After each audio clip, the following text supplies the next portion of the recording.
Hello guys, আজকে সকাল সকাল স্নান করে নিয়েছি, কেননা আজকে আমার বোন আসবে বাড়িতে। এই দেখো আমার মা উঠান মুছে নিচ্ছে, গোল করে মুছেছে। এখানে আলপনা দেওয়া হবে। আমার বোন আজকে জামাই ষষ্ঠীতে আসছে তার জন্য। এই যে দেখো আমার ডলি বোনও আলপনা দিচ্ছে, ওই বোনেরও সাথে সাথে বানিয়ে দিচ্ছে। দেখো কত সুন্দর আলপনা দিচ্ছে। এই যে অনিমা, তোমার নামও নিয়ে নিলাম, থ্যাংক ইউ এত সুন্দর কমেন্ট করার জন্য। আলপনা প্রায় হয়ে এসেছে। আমার মাও গিয়ে একটু হাত লাগিয়ে নিল আলপনাতে, আর আমি বারান্দায় দাঁড়িয়ে দাঁড়িয়ে দেখছি। খুব আনন্দ লাগছে গাইস।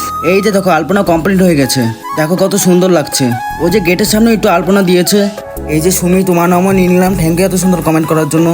গাইস আমার বোনরা চলে এসেছে। এই যে দেখো ফুলের মালাটা, এটা আমি এনেছি। এই মালাটা দিয়ে গেট ধরবে। ওই যে আমার ভাই গেট ধরেছে। এই যে সবাই মিলে গেট ধরে নিয়েছে। ওই দেখো আমার বোন আর বোন জামাই চলে এসেছে। দেখো আমার ভাই কি খুশি, আমরা সবাই খুশি। আমার ভাই টাকা নিল, তারপরে ভিতরে আসতে দিল। বিয়ের পর প্রথমবার এসেছে তো, তাই আমার ভাই একটু মজা করলো সবাইকে নিয়ে। এই যে আমার দিদা আশীর্বাদ করে নিল। এই যে আমার গপু ভাইকে মা মিষ্টি দিচ্ছে।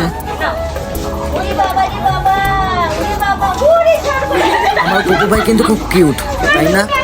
এই যে দেখো আমার বোন জামাইয়ের জন্য খাওয়া সাজিয়েছে। এই যে এখন খাওয়া দিয়ে দিয়েছে। এখানে অনেক কিছু রান্না করেছে। আমার মা, আমার জেঠি, আমার দিদা তিনজন মিলে রান্না করেছে। এদিকে আমার দিদাও খেয়ে নিচ্ছে। এদিকে খাবারগুলো সব রেখেছে। এই যে এখানে সব বেড়ে রেখেছে, এখান থেকে সবাইকে খাবার দেওয়া হচ্ছে। এদিকে দেখো আমি আর আমার বোন খাচ্ছি। আমার বোনের সাথে আমি অনেকদিন পরে খাচ্ছি, কেননা অনেকদিন পর ওর সাথে দেখা হলো। আমার বোন আর আমি গল্প করছি আর খাচ্ছি। গাইজ আমার বোনের নাম পাপড়ি। পাপড়ি হলো আমার জ্যাঠাতো বোন। আমরা একই বাড়িতে মানুষ হয়েছি। ও আমার নিজেরই বোন। টাটা গাইজ, আমার চ্যানেলটি সাবস্ক্রাইব করে আমার পাশে থেকো।